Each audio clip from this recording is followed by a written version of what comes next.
Hello everyone and welcome to the beginning lessons video. This is going to be alto sax because it's the only instrument I have, and we are going to start by talking about assembly. So first you're going to want to have your instrument on the ground, make sure the insignia of the case is on top, and make sure the buckles are facing upwards so you don't open it upside down. So we're going to unbuckle it, and first you want to take out the body. And you want to take out this, make sure you have everything in front of you just so you know where everything is. And during this process, you're going to want to take a reed, one of the reeds that you have, and you're going to want to take it out of the case and put it in your mouth, like that. Make sure it's wet so that it's ready to be used. I'm going to be talking, so I'm not going to be able to do that, but that's what you're going to want to do. So you are going to take the body. This is the body. Kind of looks like a weird funky shape, but it's a saxophone body, and it's supposed to have an end plug in it, but I forgot to put mine back in, which is one of the key things you're not supposed to do. So it would have this end plug in it.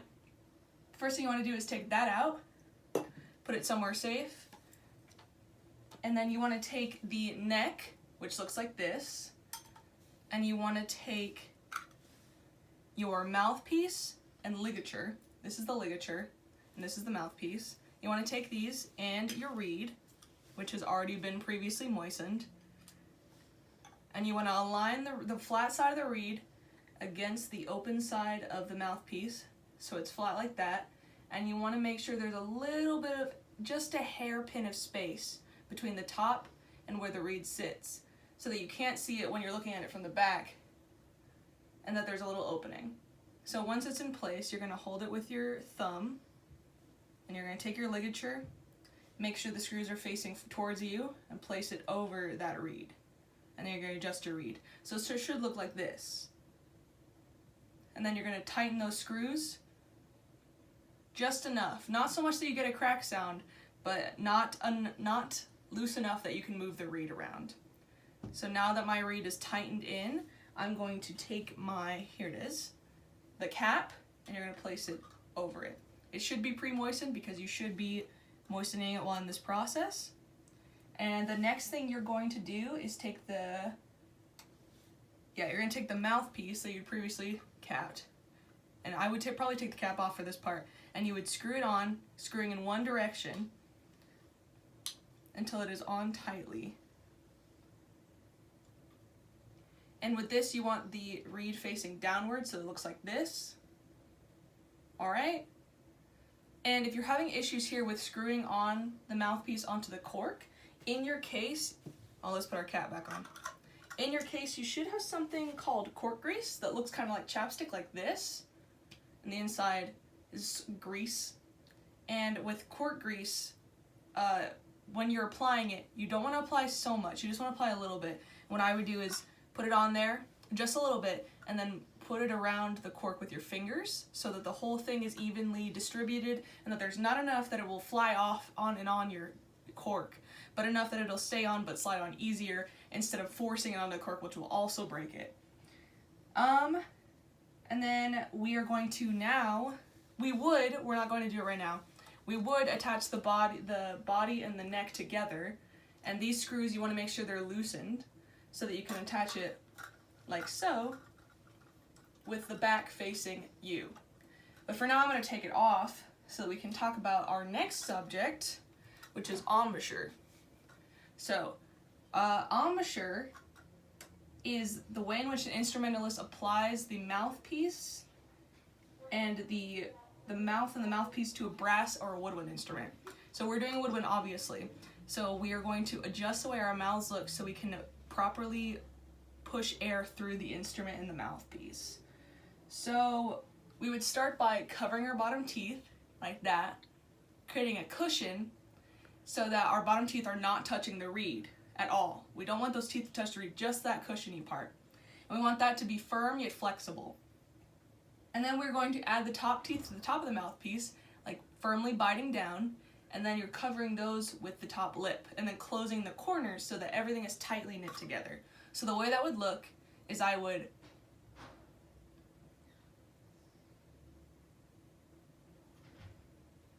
kind of like that. That's the effect you want to get. You want to make sure if you're having troubles making sound, when we talk about sound later, the problems might be coming from the fact that maybe the corners of your mouth aren't tightly closed. Maybe the cushion is creating more of a, you don't want that. That's not going to create the proper sound. Maybe your teeth aren't firmly enough on the top. Maybe your lips at the top aren't covering it. It's a lot of things. When you're making your embouchure, you want to make sure you're looking in a mirror so that you can properly see the assembly and how it's supposed to look. You want to do that multiple times before you just start creating an embouchure on your own, all right? So now we're going to talk about making noise with our embouchure. Now that we've created the embouchure and that you've practiced it and you've made sure you're creating the correct embouchure, we are going to try to blow into just the neck, the mouthpiece, and the reed. So let's make our embouchures. And you're going to blow firmly and hard with a lot of air. That's the sound you don't want to get. That was because it went too far into my mouth. That's another problem. If you're not creating the proper noise, it might be because the mouthpiece is a little too far into your mouth, or it could be not far enough. With this, you want to practice and on your own time, making sure that you have the proper placement. So if I don't do enough, it's very quiet. Alright, too much, it's very loud. So you want to get that proper in between. And I would mess around. Alright, so you want to make sure you're making a concert G sharp. Like that. And you can check that with the tuner, a piano, any kind of instrument you have. And you want to make sure that sound is full and not squeaking. If you're squeaking, you might need to create more space between your molars. Or, like I said before, there might be an embouchure problem. So now we are going to put our caps over our mouthpiece and reed so that it doesn't dry out. And we are going to take our body and we're going to grab our neck straps. So neck straps look like this. Hopefully you have one. And you're going to take the hook, and there should be a little hook kind of hole thing on the back, and you want to attach it so it's on there. Don't ever assume that it's hooked on correctly, because if you do that, this saxophone is going to fall, and it's going to break, and you don't want that. So then you want to attach it so that it's firmly on your neck. And see, it's a little too loose here, so I'm going to tighten it so that it goes, so that I can hold it with my neck. And here I'm going to take my neck and attach it on. And the way that this works is you want to make sure that all the weight is being held in your neck, not in your hands. Because if you put all the weight in your hands, you're going to hurt your hands over time, and nobody wants that.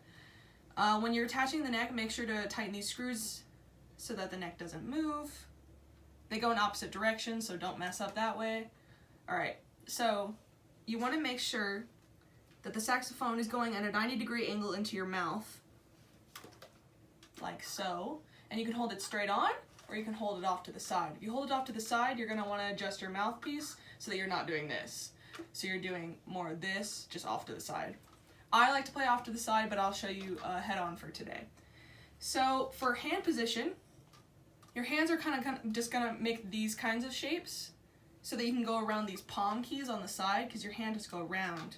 And the right hand is going to be on the bottom, and your thumb is going to be in this thumb hook on the back, just kind of in there.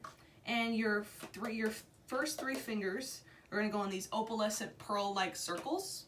And you can either do the fingertips or the flat fingers. Either way, you just want to make sure those are on there. Don't press down all the time, because then you're not going to make notes. Your left hand is going to be on the top, and your left thumb is going to be resting on here enough so you can roll forward if you have to. This is called a thumb rest. And like I said before, your first three fingers are going to be in these opalescent pearl-like circles. And we're going to skip this second one. It's very small. That is for more chromatic notes, but for now, we're just going to be holding it with our fingers like this. Alright. So, as I said before, make sure it's a 90-degree angle. Make sure you're not going like this and not craning your neck forward, because that's going to hurt your neck over time. You want to make sure that it goes directly into your mouth. And I'm going to take my cap off. So this goes directly into my mouth. Like so. There. So, now that we have that, we are going to move on to making our first notes. So now we know where to place our fingers and hands. Right hand on the bottom in the thumb rest, left hand on the top of the, thumb hook and thumb rest for left hand with all of our fingers on the opalescent pearls. Mouthpiece directly into our mouth and not at a weird angle, making sure all the weight is in our neck. And the first notes we are going to play are concert, B flat, C, and D. But because the saxophone's a transposing instrument, for the saxophones that's going to be G, A, and B. So that's going to be important later, but for now we're just going to refer to these as do, re, mi, because it's the easiest and we know solfege, and it'll be the easiest for comprehension and doing things like improv and creation. So, like I said, make sure you have that 90-degree angle. In our first fingering, these fingers are just going to hover. Don't place them down, just hover over, and make sure they're there so that later when we get into more complicated fingerings, we can place them down quickly. Left thumb on the thumb rest, and the first fingering is going to be 1, 2, 3, and that's going to be concert, B flat, or G on the saxophone.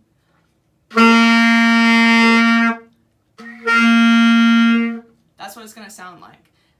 You want to try that at home. Make sure you create a good, stable sound. And again, if you're having problems with making these sounds, it might be because there's not enough air going. You're not pushing enough air through. Your embouchure might be a little messed up. Make sure you check that with a mirror. The assembly might be wrong. Like this might not be far enough in. This might be not far enough in. These might not be tightened, etc., etc. There's a lot of things that could be affecting it. But our next note is going to be C, concert C, or for the saxophone, an A. And that's going to be 1, 2. So.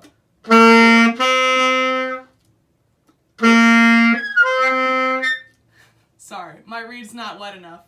That's another problem. If you're having a lot of trouble, it might be because your reed is not moist enough. And if it dries out, just moisten it again, it'll be fine. And then our third note is going to be concert D or saxophone B, which is just first finger. So it goes.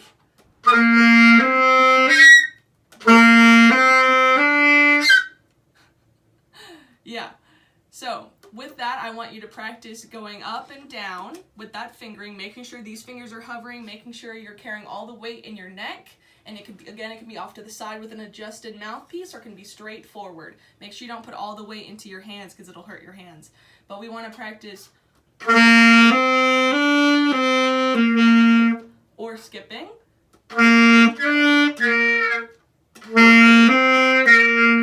etc., etc. You want to make sure you're good at those notes because we're going to be getting on to more complicated fingerings later on. So now that we have that, we are going to disassemble our instrument. So first, I would make sure to take the strap off and then put it in your case. Oh, I hit my head. So now we are going to make sure the reed is good. So we're going to loosen our ligature. It's basically reverse assembly. Loosen our ligature, holding onto that reed with our thumb or something, pulling the ligature off, taking the reed. Then I would probably lay the saxophone down and get that case for the little reed, because we want to make sure these are safe, because if they chip, you're going to have to get a new one, and it's not going to make a good sound anymore. So then after doing that, we want to unloosen and take off the mouthpiece, screwing in one direction as to not ruin the cork, and we're going to place that in the ligature together. And then again, loosen these screws. They go in opposite directions, and take off the neck. I'll place the body down, and the neck goes into the case. Ligature and mouthpiece go together like they would with the reed, just there's no reed there. And you're going to take that cap and place it over like so, and then there should be a little compartment that it fits right into. You're going to want to keep those together, because if you lose those pieces, it's going to be pretty hard to make sure the reed continues to be moist and to make sure the reed can stay on your instrument. So now that we have just the body, you're going to take this end plug and put it straight in, and then maybe tighten these screws a little bit so they don't fall out. But not a lot, because it's a plug. It doesn't need to be tightly screwed in. Make sure the body goes in the case. And another reason for that end plug is this top of the saxophone is pretty weak, so it can get crushed really easily with a lot of force. So with that plug in, it'll keep that shape and it'll be playable.